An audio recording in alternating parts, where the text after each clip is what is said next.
President Obama's election, do you think it makes any difference to the racism within the United States, the fact that you have first African American president? I think it's epic. I think it should not be underestimated, even given the last 2 years.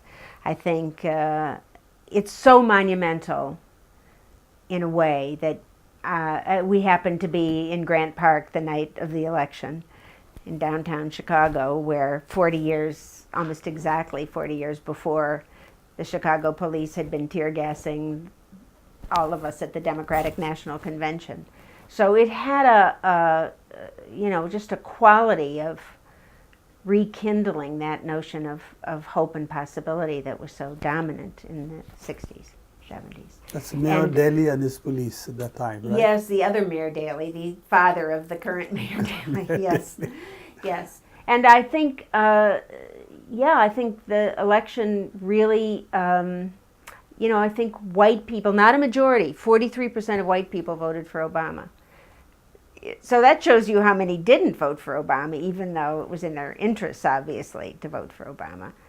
Still, given the depths and the kind of tentacles in which racism exists in the United States, it was an astonishing moment. And I think also his youth and the fact that he was once a community organizer are very important elements of knowing something about him. But do you think that President Obama as a symbol and President Obama as a president, they're really two different things? Well, of course they are. Symbols and realities are always... And the symbol is very important, but President Obama in that sense has not perhaps done what a lot of people expected him to do, to move the discourse more to the left, take on the organized financial system in the United States, which is really a cause of the global financial crisis, if not the US crisis at least. The imperial overreach of the United States, spending trillions of dollars in useless wars around the world. That is where, if you really look at it, President Obama, the hope that he had kindled, doesn't seem to have fulfilled.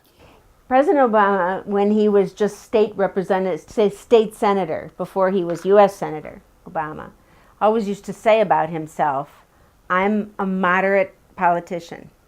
And nobody believed him. The right wing he's a lunatic, Muslim, socialist, communist, secret cultist. And the left wing was, I can see him winking at me. I'm sure he's really, even though he just said he doesn't support gay rights suddenly, I know he does, that kind of thing. And I think he is a moderate politician. He was when he was in Illinois.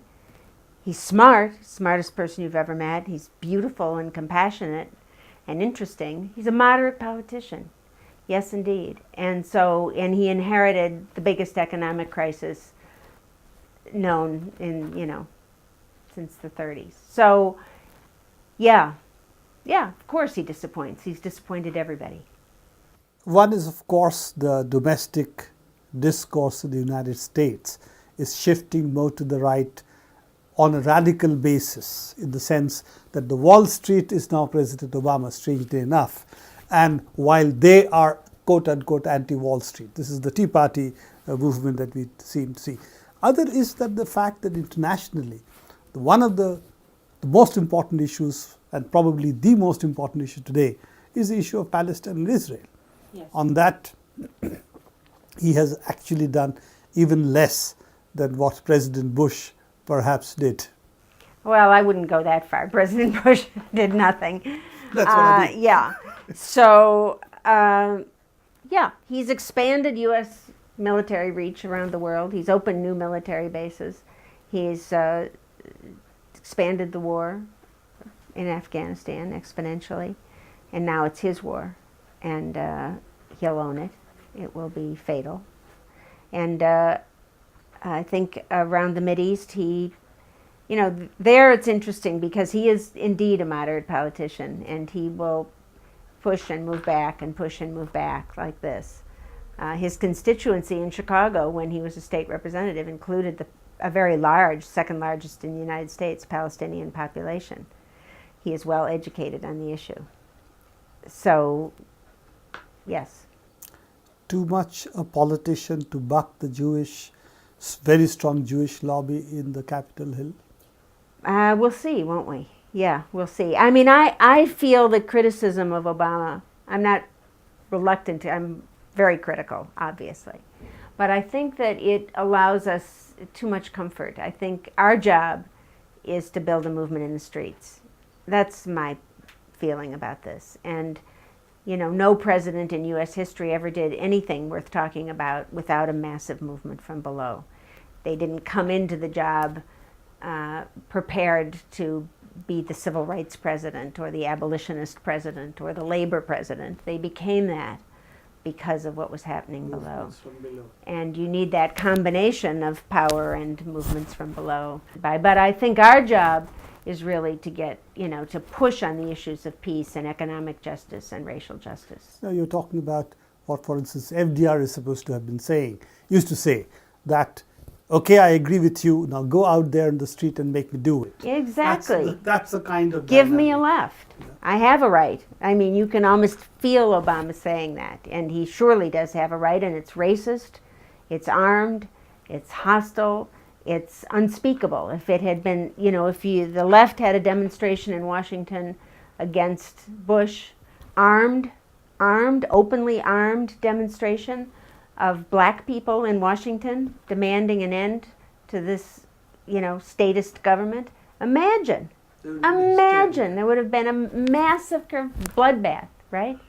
And so the idea that now it's flipped and you have white people armed demanding an end to this president, it's very crazy producing, really, but very ominous. And I think the agitation against the immigrant population is a piece of this, and maybe more interesting for people in India, you know,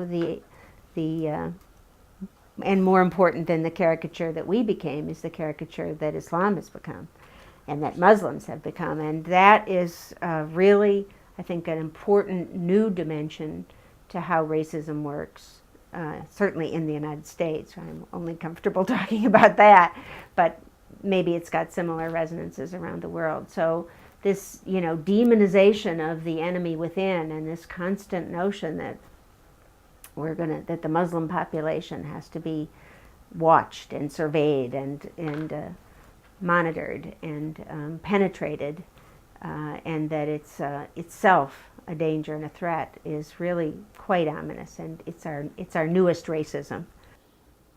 In that sense, Israel, as well as the war against terror, homeland security, all of it really comes together to feed into this kind of It does basis. come together to feed into it, and I feel like the United States is on this track right now to become, you know, Sparta. We are militarily so dominant. You know, we spend more on military than every country in the world combined.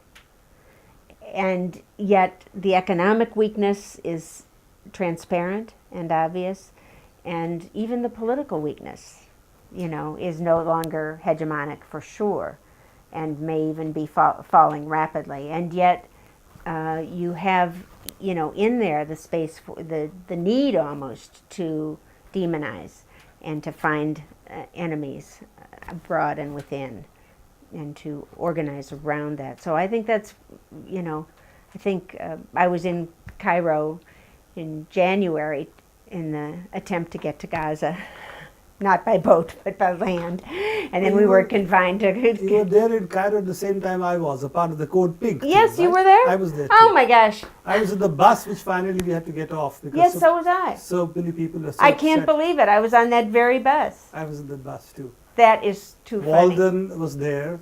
I was there. That is amazingly interesting. And we did meet there. We didn't meet there, but okay, now we meet here. I wonder where we'll meet next time. So there's going to be an American boat in the next flotilla. There's been a lot of agitation. And I think it's very interesting. There has been a lot of organizing around the boycott and divestment around Israel, and as a peaceful kind of agitational international movement. So students at Berkeley were very successful last year. They did a whole presentation at the U.S. Social Forum about it, And in Chicago, where we have the second largest Palestinian population in the United States, there's a very big peace movement based on Palestinian self-determination, really, and into U.S.-Israel. So President Obama has to be pushed on this as well. Of course Only he has then to be pushed. There is something. Yeah, and I think in a way I'm most stricken, I have to say, by the energy he aroused among young people. He won every constituency in the United States because of young voters. Cuban Americans in Miami, he won substantially, 60%, because of the young vote. And that's true among every ethnic community and even income community in the United States. So it was the young people who he aroused to be participants in elections, whatever that means. He has whatever. to go back to the constituency. And I think he's disappointed them bitterly. It isn't, us old guys who he's disappointed. I didn't have illusions, I have to say. We, as much as I admire him humanly and personally, I think no illusions here. But the young people had a sense of who he might be. And it's important that when that's disabused, that there be a alternative explanation of what just happened and why that's not going to be the primary vehicle for social change, for fundamental change. Thank you, Bernardine. I think that was very interesting. And hopefully after the November elections, we can have another discussion. I hope so too. I can't wait to know where I'm going to see you next. Pleasure.